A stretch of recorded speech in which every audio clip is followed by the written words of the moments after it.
আল্লাহ তুমি আমার গুনাহগার উম্মতকে বাঁচাও। এই দুনিয়ার বুকে রব্বুল আলামিন সব নবীকে একটা করে দাওয়া মুস্তাজাবা দিয়েছেন, মানে যে দোয়া করলে কবুল হয়ে যায় সাথে সাথেই। দুনিয়ার সব নবীরা ওই দোয়াটা দুনিয়ায় করে ফেলেছে।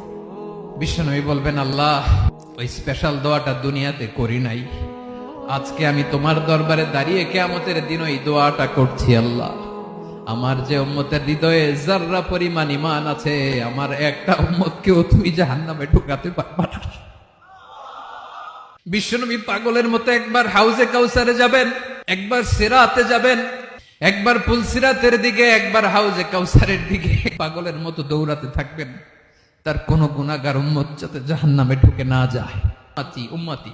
বিশ্বনবী আমার জন্য কাঁদবেন, আপনার জন্য কাঁদবেন, আমাদের জন্য সেদিন কেঁদে কেঁদে জাহান্নামের দরজায় দাঁড়িয়ে আমাদেরকে টেনে টেনে জান্নাতে ঢুকাবেন।